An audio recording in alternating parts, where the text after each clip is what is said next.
Welcome to the Accomplish More podcast, created specifically for the small business owner who doesn't think small. I'm your host, Gayla Scrivener.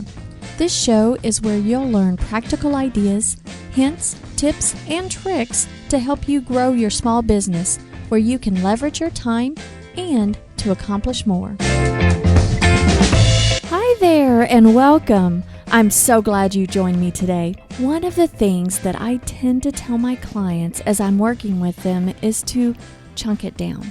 And when we have a mountain of a project to do, we need to chunk that project down into manageable bits so that we make progress. It goes with anything in life, really.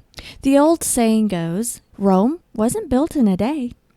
And whether it's building your business, building up your savings, changing your diet or exercise routine, the little habits that we form make a huge difference.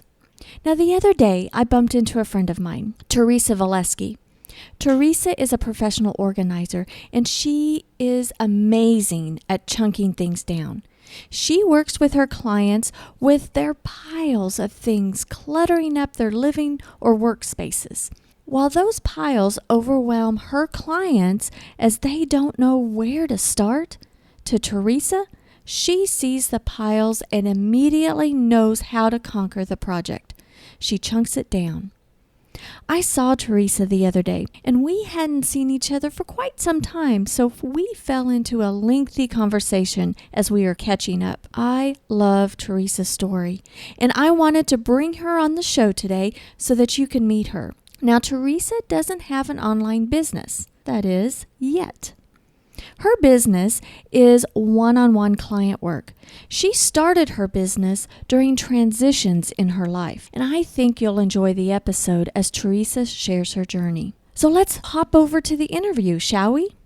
Theresa, welcome to the Gayla Scrivener Show. I am so glad that you're here. Thank you for having me, Gayla. I so appreciate you. You know, we've known each other for several years, maybe 4 or 5, maybe 6. Time just gets away from me. We belonged to the same networking group in the same chapter, and we've become friends and known each other. We hadn't seen each other in quite some time because life happens, and I'm traveling all over the place, and you're networking here and there. And we were in the auto mechanics auto mechanics because both of our vehicles needed fixing. And we got to talking, and I wanted you on the show because I love your story.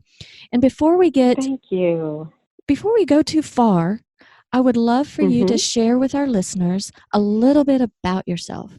Okay. I moved to Springfield, Missouri in 2010. I had moved from Oregon, and I had an organizing business there.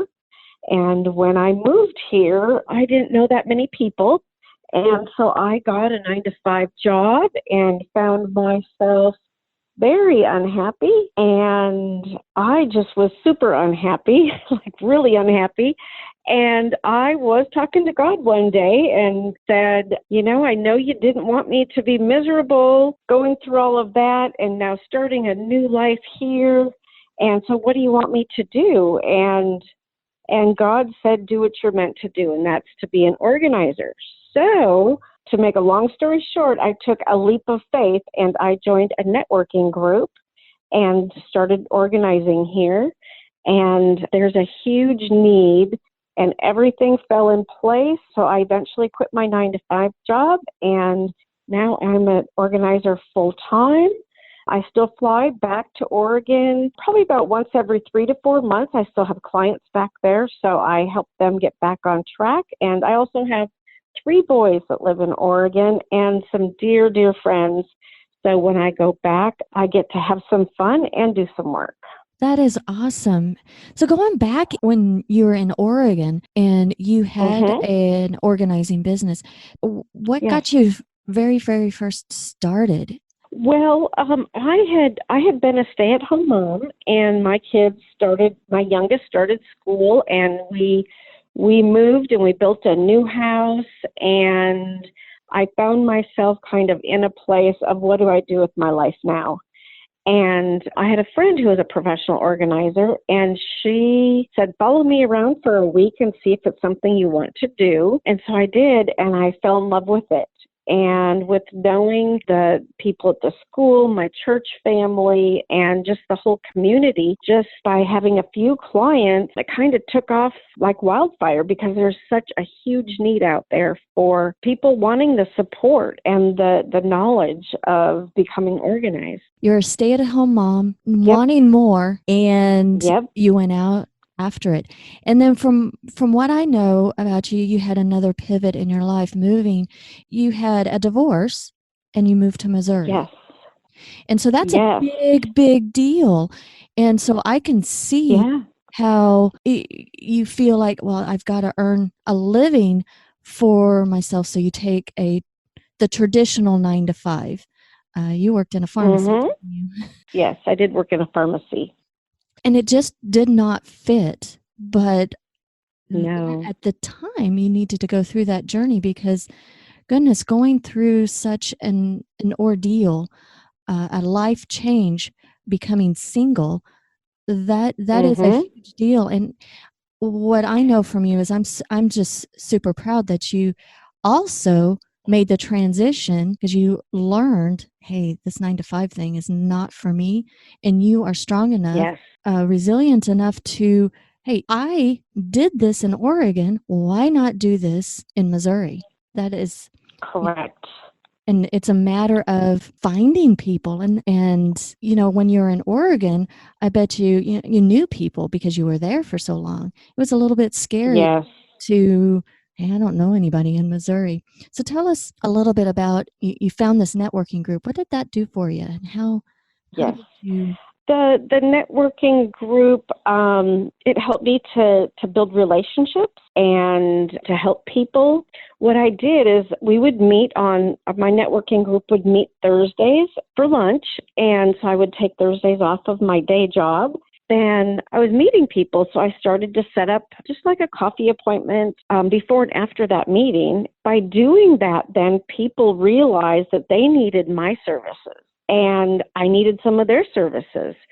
So that's what started to happen, and it just grew. And by word of mouth, it grew. And pretty soon, within like a month's time, I had business. So I put in my 2-week notice at the pharmacy and took a leap of faith, and I never looked back.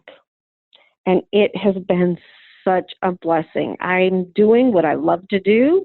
And those people out there that are meant to be organizers, they know who they are because it's like I was born this way. It's my God-given talent. I love to organize. I love to help people. I love to get to know people. And it's just a blessing from God that I am making an income, a full-time income by doing what I love to do. It's amazing. And it takes work, definitely. It took effort and a leap of faith. Yes. And, Yes, absolutely. And building those and fostering those and relationships is key. Could you explain what's it like to work with a professional organizer? Maybe there's some folks like, all right, do I need a professional organizer, or is it, what's it like? I mean, what do you do? What's a day in the life of Miss Theresa? Okay. Well, first off, I want to say that working with a professional, I don't judge, and I'm not a family member who may go around and say what they've helped you with or something like that. Everything that I see and we talk about is strictly confidential. I may use pictures, or I may use what we did that day, but I will never use your name. I will never post a picture without asking you first, and it will not have any of your personal belongings in it, as far as any viewers or any listeners would be able to know who I'm talking about. So everything is confidential. And then I have a consultation with you before I would start working with you, and I ask you questions, and I can help you take control of your clutter and your space instead of making the decisions for you. We sit down, we see your space, we talk about what you want the space to look like, because this is not my space. This is your space, and it's really all about you.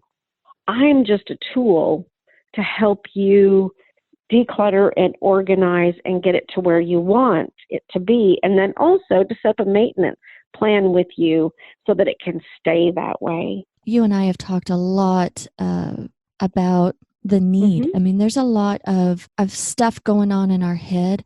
What does it do for us, maybe physically and mentally, to be in a cluttered space? Well, first off, a lot of my clients that have the clutter, they're struggling. They're disorganized, they're frustrated, and I can offer that support and guidance. And when someone works with me, they get the results of feeling relief, organization, and we implement systems. I really feel for those people who are beating themselves up because they're unorganized or they're cluttered, because each of us has our own gifts. Organization just isn't one of theirs, but we can get you on track. We can keep you on track. And I'm going to use myself kind of as an example here, and that is I struggle with exercise. I don't like to exercise. So what do? I hire somebody to help me exercise. I mean, I already know when to exercise, what to wear when I exercise, how to exercise. Trust me, I know it all, but it's not fun for me. I don't enjoy it. But when I go to the gym and work out, they make it fun. If I go for a walk with a friend or a bike ride with a friend, they make it fun. They support me. It gets my mind off of the part of it that I don't like. And that's what I do with organizing. I come in and I help that person. We may put on your favorite music or, have a glass of tea and light a candle, whatever it takes to make the organizing fun. Because nobody wants to do something that is painful for them. I mean, we're human. That's just the way it is. Oh, absolutely. And the part of needing help, needing coaches and mentors in our lives, we create a team in our life. Yes. Not just our business, absolutely. But in our lives. Yep. So that we can accomplish whatever goal we want to. And it puts in some accountability. Recently, Robert and we were trying to downsize again. And we were selling some stuff, and we have a storage building that is fairly organized, but when you put something real quick, hey, let's just throw it in the storage building and then close the door. Yeah. You know how that gets. It's like this, Yep. Gosh, there's piles of stuff. And Yep. the act of pulling things out, putting things in organized bins, and it's like, okay, all the music stuff here, Yes. all this type of stuff here, and labeling and all of that. That is a mountain of a job that quite frankly, I know of this with Robert, that it would never get done, because the act of just doing that, he's like, I don't know where to get started. I don't know what to do, so I'm going to ignore it. But it feels terrible because this thing is a weight on my shoulders. We've got to do this. And so what you do is you help people chunk it down and make it in bite size. Absolutely. Because that's right. That's where your superpower is, because you will see this pile of papers or stacks of things that you see the process of, well, I know exactly how we can make this mountain into a molehill. That's not a problem. Whereas your clients, all they see is this massive thing that they just want it to go away. It's interesting how we get attached to things, and it's very difficult to let go. To let go of a sheet of paper. It's just odd. It's just odd. Yeah. Well, I have a system that I implement for people. And just even as we are doing the declutter and organizing, I have a system. So it makes it so much easier. And you mentioned chunking it down. That's exactly what we do. If we have a room that has paper and just it's chaotic and it's overwhelming for the person, but because I'm somebody from outside and the way my brain is, I can go in and see, okay, this first, that second, that third, and line it up and chunk it down so that it's not so overwhelming, so that it is manageable. And sometimes that means cleaning out a filing system as we're sorting through these other papers, because sometimes those filing systems just get so full that there's just nowhere to put the current paperwork that you do need to keep. And I have a statistic for you. 80% of the paperwork that we file, we never look at again until we throw it away. And once I tell my client that helps them to realize that, oh my gosh, this is a waste of our time to file everything right here, that's on the table. So we sort through and we decide, and sometimes I help them decide by asking them questions about what to keep and what not to keep. And that goes for even like a closet, someone's master bedroom closet. Statistics show us that about 60% of what is in that closet, they do not wear. Like the hanging clothes is what I'm talking about. If you picture your closet, 20% of that is what you would wear maybe to a Christmas party or a funeral or a wedding. And then there's 80% left. So you take 20% of that 80% that's left, and that is actually what you wear. We all have our favorite clothes that we feel comfortable in, that look good on us. It's the right color, that kind of thing. So that's 20%. So if you take the 20% of the stuff we wear for special occasions and the 20% of what we wear on a daily basis, that means there is 60% left in that closet that we do not wear, that is just cluttering up our space and making us frustrated. Oh my gosh, I am so glad that you said those statistics, because I was just thinking about that not too long ago. You know what I think is that it doesn't matter how big your closet is, because if you have this big old walk-in closet, and I think the percentage is the same as my little tiny in my 384 square foot home. So I have this very, very tiny closet. I told Robert, I said, you know what? Most of this stuff we don't wear. We only have like 4 outfits that we wear. Why do we have this closet full? That's true. And I think it's amazing that the percentages, it doesn't matter what the square footage is, it's the percentages seem to be the same. So I'd hate to just get one outfit. I might be it's like, oh. What has been your biggest challenge in starting and growing your organizing business? Well, with having my own business, it means that there's going to be slow times and busy times of the year. And when I mean busy, I mean like crazy times where people are calling me left and right and they want projects done within a week and I'm overbooked, that kind of thing. So I think that's one of the tough things for me, is to stay balanced during those slow times and those super busy times. And then on the financial part, I mean, there's the financial part of that also. To financially be stable means that I have to really plan, and I need to be disciplined with my profit. And that is something that I have acquired over time. It means being organized myself. You know, the systems and some of the things that I put in place for other people, I put in place for myself first.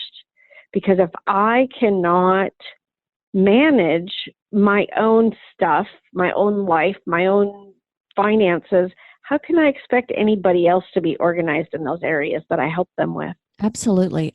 I am a big believer in that too. When I was in the corporate world, it was like when I managed folks, I kind of wanted to know kind of what they were doing, or at least the gist, or have had experience in that. And that's the same with you. You implement what you actually do for yourself, and you teach others, and you experiment, and it's a journey. I mean, it really is. Life is an experiment, isn't it? It sure is. It's so fun. I am loving it.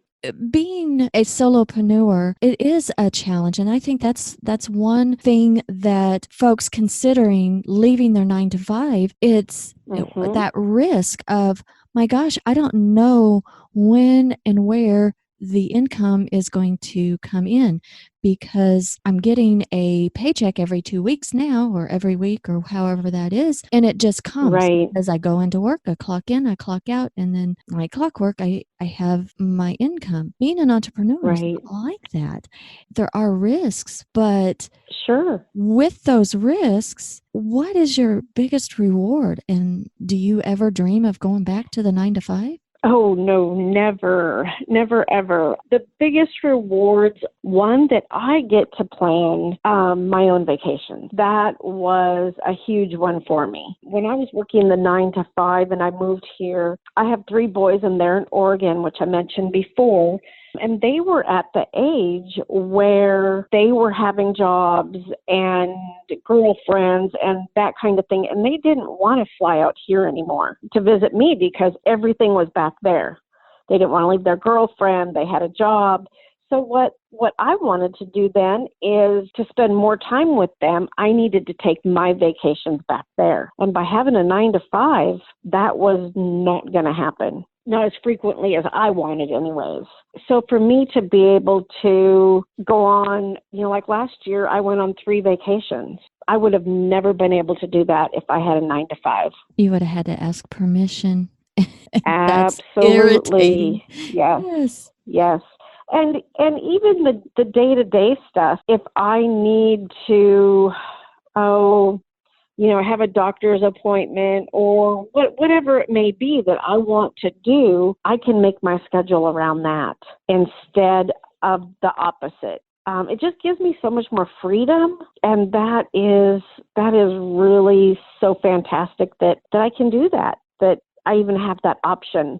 And it was a little bit hard to make that transition, but once I realized what having my own business really means, it was a fabulous feeling. I concur. Being a solopreneur is hard. There are challenges. You talked Sure. about that. But what keeps you motivated to keep going? Because I'm sure that you've thrown your hands up before and said, oh, gosh, this is hard. Okay, but I'm going to keep going. Right. Well, I get such pleasure in helping people. And when we're done with the room, before I leave for that day, I have my client and I go to the door, turn around, and look at what we just accomplished in 4 hours, because I do 4-hour sessions. And we get a lot accomplished. And to see their face light up, that gives me huge, huge pleasure.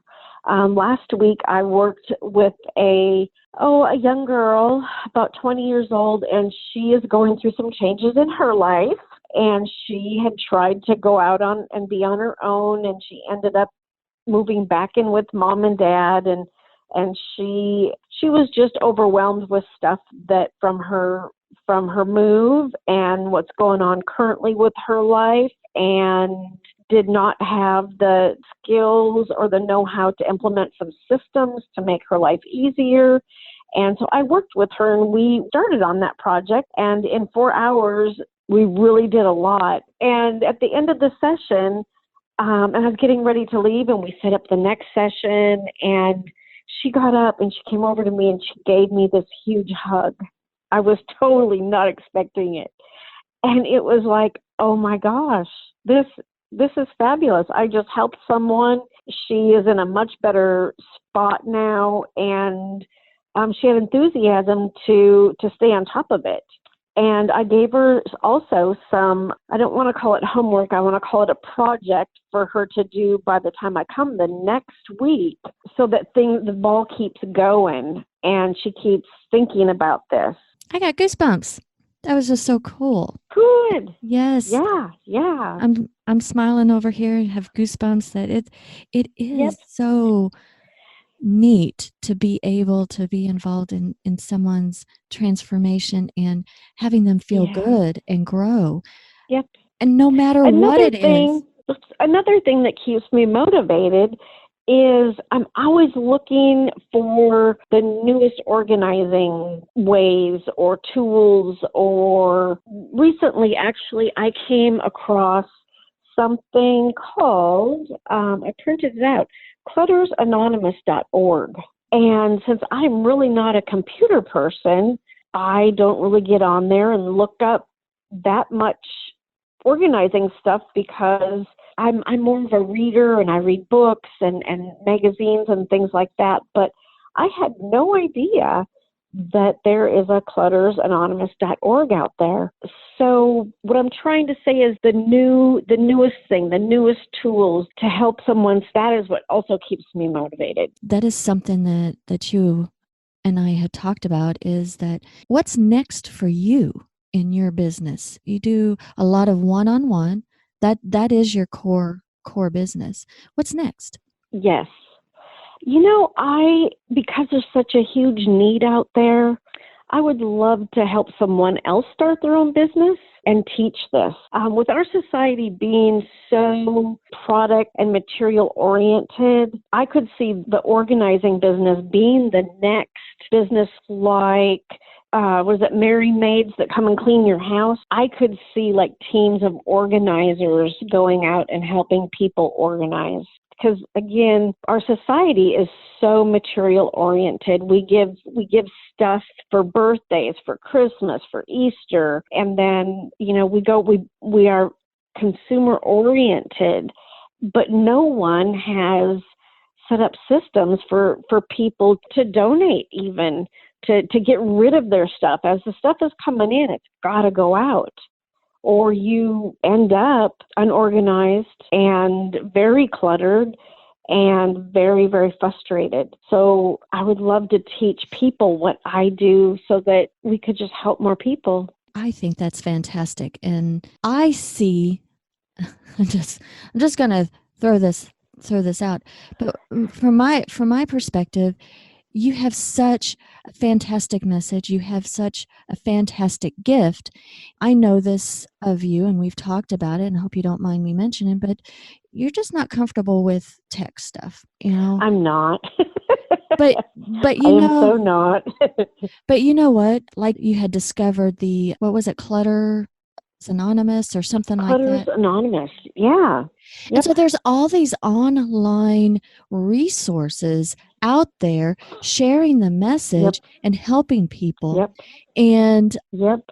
I know that we've been talking a little bit. It's like, okay, how would that look for you? Even if you not feeling comfortable with technology, to me, it's like, well, it's something that you may not know, but you little bits at a time, you would learn how to use the pieces that you need to get your message out. Because absolutely, I see your message helping many, many more people than just in the local world, in the area, one-on-one. From a standpoint of, we start our business and we are like freelancing, and then we get clients here and there, and then we get into more systems that we have more clients. And I think that it's important for the one-on-one, but then to stabilize that up and down income, we need to find something, that a revenue stream that helps with the one-on-one downtimes, and being able to share your message and use the online tools that we have, because people are starving for the information that I know that you already have. And I'm just here to say that you can overcome the tech challenge. You don't even have to know how to use all of the tech out there. But I think you and I need to have more conversations, just so that you know how to manage what's out there, so that you can get your message out there to serve folks. Because I can see you having like an online type organizing university for somebody that may want to own their own business. Absolutely. Or even a branch of how, in my own little world. I don't want an organizing business, but I just want to be more organized. What tips can you do for me? And you're giving these Right. messages out and creating a tribe, basically, a following Sure. of people that Yep. want to hear more from you. And what I have found, because I started one-on-one and freelancing, and then have more and more one-on-one clients, and then it was, how do I take this conversations that I have in this networking group face to face? How do I scale that? Mhm. Because the best Right. clients come from conversations. Mhm. So I think that I hope that's in your future, because I think you have such wonderful talent that you should not, that you should just share. The whole world needs to know who Absolutely. Theresa is. Yeah. The first step Yeah. is that you're broadcast here on Exactly. a podcast. Isn't that cool? Is this your first podcast? This is my first podcast, and I'm looking forward to doing more. I just don't know what that looks like, but I have a feeling we're going to be spending some more time together, Gayla. Well, in a recent podcast episode, I had mentioned, it's like, you're supposed to have this clear vision. What is it? Stephen Covey's second habit, begin with the end in mind. And you're supposed to have this clear vision Yes. of the Yes. destination, before going forward, so that every day matters. Well, my opinion is like, you know what? If you wait till that vision is crystal clear, I don't think a lot of us would even get started. Right. You Right. took the I you took the leap, and you didn't have a clear vision. You just did it. I love that about. No. Yes. Yes. There were times when I would use something called a mind map, and so I would mind map kind of where I wanted to go. I had these great ideas, but then I had to have my support group help me to get to those points. Those mentors have changed my life, and that's what I want to be for someone else, is that mentor, because it changes lives. What has been your favorite resource or book that has really made a difference in growing your business? To be quite honest, it was not really an organizing book. It was a book that helped me. It was called The Purpose Driven Life. Awesome. And it helped me to see what my God given talent was. And I read this, oh my gosh, I don't know how many years ago, probably like 20 years ago, maybe even more than that. And it still sticks with me, because once I realized what my purpose was, and that is to be an organizer, from there, it just mushroomed. So if your listeners have not read this book, they need to get it, because it will help them realize why they are on this earth, what their gifts are, and what they need to be doing. I love it. I'm going to search for that on Amazon and Yeah, put a link to it in the show notes. And you said it's The Purpose Driven Life? correct. Yep. Awesome. Yeah, it's funny. It doesn't have to be a business book. It doesn't have to be something that what you do, Right. but there is usually something that made us pivot in some way. And it Yeah. was something like a book in your case that sets you on the path, of where you got, where you're Yeah. at today. Now, do you have any Yep. advice that you would give anyone who'd like to start their own organizing business? I would say get involved with a networking group. And if you have the 9 to 5 day job, guess what? There's networking groups in the evening. Talk to positive people about your dream. And sometimes that is not family. Get your support group together, because it's so doable. I mean, it is so very doable. That is fantastic advice. Surround yourself with people that's positive and that support your dream, and Yep.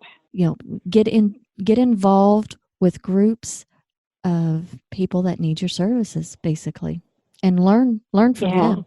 That was the Yep. biggest thing, for me. I'd never been an entrepreneur before. I had run offices, but being involved in a Mm-hmm. networking group and shaking people's hands and seeing how, just getting to know people, that Yep.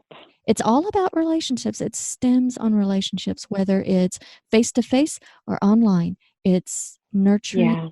nurturing relationships, and that's how and you help people, and that's how we earn a living. It's a Yeah. great honest living, and we're doing things that we love. You're organizing because Absolutely. that's your superpower, and Yeah. you found what your superpower is, and you can help others, guide them into a space that they truly are proud of and makes them feel good, because Yeah. that type of transition, and a physical transition, because you organize physical spaces, bedrooms, living rooms, houses, Yes. garages. Having so much stuff is like a weight on folks. And then when you can transition them to have that weight lifted, they are open to do so many things. It may, for some people, think, oh, that's kind of trivial, but it's a huge, huge thing, because it's a big deal for many, many folks, because we Yeah. hang on to Yep. the stuff and just don't feel like we're accomplishing anything. And you work your magic and your superpower. So that is awesome. It's a win-win situation because I have teamed with the Harmony House and Yotos and Habitat for Humanity. So when people are wanting to get rid of some of this stuff, I can either take it there for them, or we call them and they will send somebody out to pick it up. And then my client gets a tax break for it. It's a win-win situation, and people always feel good when they're being generous and when they're giving back to the community. I think that's a huge step in the process of declutter and organizing. Oh, that's right. That is fantastic, because it's not just throwing things away. You're helping No, others. nope. I love the domino effect of how you can feel good about you're letting something go, and Yes. you're helping someone else. And if it goes to a charity where they can help other people, that domino effect is amazing. And yes, that is Mhm. huge. Teresa, I think I could talk with you all day, but we better I not, because I know. know you've got clients and Exactly. all of that. Yes. But how can people find you or contact you? They can email me at t.volesky@yahoo.com, or they can call or text me, and that number is area code 503-970-2930. And I would love just to chat with someone who needs help, or someone who is thinking about starting an organizing business. Awesome. Well, thank you again. And I'll have links and contact information in the show notes. Thanks for being with me today. Thank you so much, Kayla, for having me, and you just have a blessed day. Well, there you have it. The main takeaway that I have learned from Theresa is that she took the leap of faith during her transitions, big transitions in her life, to find work that she loves and to create the freedom that she desires. She had a day job. She made it a point to set aside the time to meet people through joining a networking group to launch her business in an unfamiliar city. That's huge. That's scary. And she did it.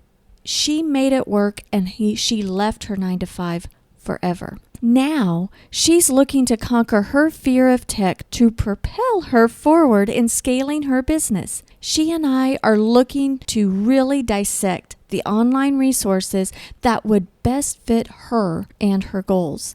I'm super excited, as we are about to do some mind mapping exercises. It's all about chunking things down. Now, be sure to go over to the show notes for the resources Theresa mentioned. If you're wondering how you can chunk things down and learn and understand what's out there to build and grow your business online, make sure to email me at info@scrivenersolutions.com. That's info@scrivener solutions.com. I'm pulling together a special mastermind to help those who are at a loss of what to do online. It's also perfect if you already have an online business but are seeking ideas, inspiration, and accountability to help you scale your business. And again, drop me an email at info@scrivenersolutions.com. Let's see if you're the right fit for this mastermind. Until next time, have a fantastic week.